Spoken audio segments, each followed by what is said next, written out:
Organização não governamental Lauhamotuk organiza Seminário Nacional para Desenvolvimento Alternativa Rafuenmina. Seminário Nacional ne Halauia Salão Catedral Vila Verde, terça-feira lorong Ruanolores Lima, bulan Abril tinang Rihung Rua Ruanolores Sintolo. Pesquisador Lauhamotuk Marta da Silva Teteng, Seminário Nacional de importante tebes, tambah fahe informação para público quando a nação ning liu problema social iha railarang. Ia Seminário Nacional ne kuliah quando iha tinang 5 bawing, saída ma governo sehalo atau recupera economia no desenvolvimento sustentável. Sema hukum bawah sana masih sehalo sema gila itu ada kata agora itu tama na berenal fiskal.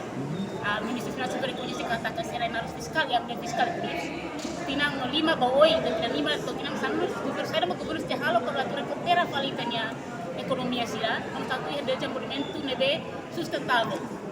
Kata ko hira ita minalai kono sera mita halo sektor serviço setor privado sila ou empresa sera mabela halo di gubernur saya berhalo para asegurar a economia ne bawah.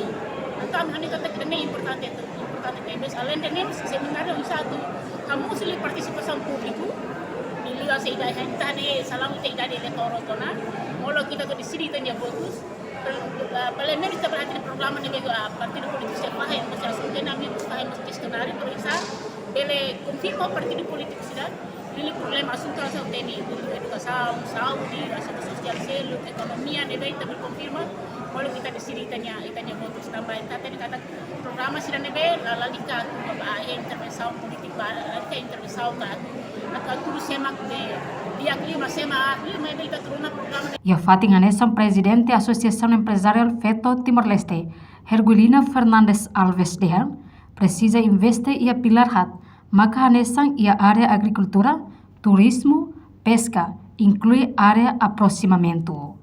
Tentativa maka parte o todo hatena com a responsabilidade de igreja nian até que isu idane não só de área com a comissão se tanto o governo atau prepara luta comissão se para ajudar setor privado como se tem produção lá no setor privado se para área com a área de sair área potencial evita para desenvolver tambah seda kita hatena kata kita agora ia processo tina ainda nelilara muda se adere para membro WTO tinang oi seia possibilidade de kita formaliza sai membro ASEAN kita diharap mengkuingin kita sai membro dosi regional organização regional sampai kita lá hoje atau celebrate membership fee maybe kita ni nação berkaitan dunia benefício econômico dosi situação.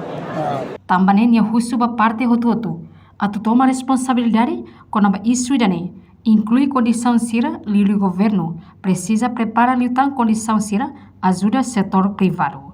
Reportagem Sabina Sansa, Benigna Norris, Televisão Timor Post. Janela informação by Emma Hotu. Atu reta informação atual diakliu kita haluha haneham botão subscribe, like, halo comentário no farre tutang ba media social Hotu.